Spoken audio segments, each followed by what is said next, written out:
जेव्हा धर्माने सृष्टीवर संकट आणलं, जेव्हा दैत्यांच्या अहंकारानं देवांनाही आव्हान दिलं, तेव्हा एका दिव्य शक्तीच्या आगमनाची चाहूल लागली. एक अशी शक्ती जिच्या आगमनानं अंधकाराचा अंत होणार होता.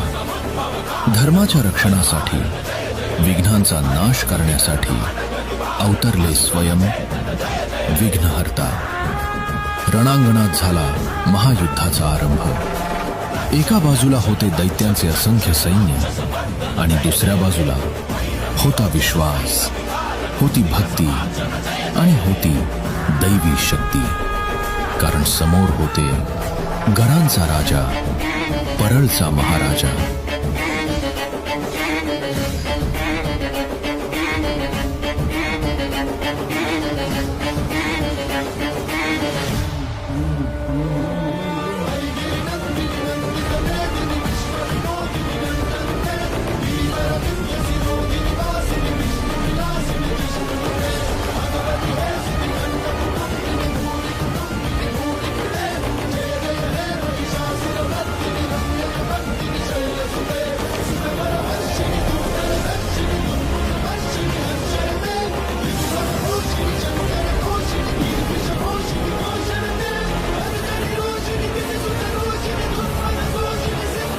दैत्यांच्या गर्जना थांबल्या, अधर्माचा नाश झाला, दैत्य दानवांचा वध झाला आणि साऱ्या सृष्टीला आनंद झाला. या विजयाचा आनंद साजरा करण्यासाठी स्वर्गाच्या नगरीत सुरू झाला एक भव्य दिव्य आनंदोत्सव. देवदेवता वाट पाहत होते त्या एका क्षणाची, ज्या क्षणी स्वर्गाचे द्वार उघडणार होते.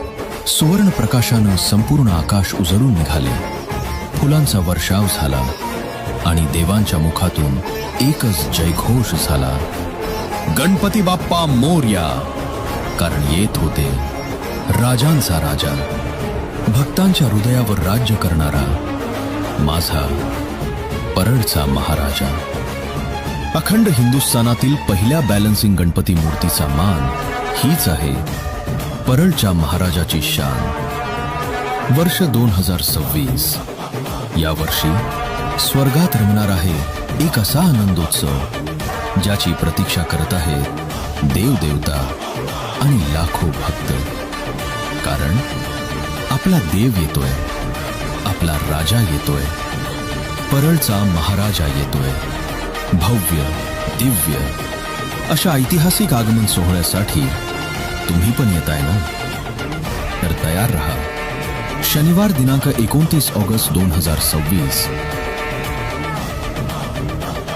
जयघोष करा. राजांचा राजा आला, माझा परळचा महाराजा आला. परळच्या महाराजांचा विजय असो. गणपती बाप्पा मोरया.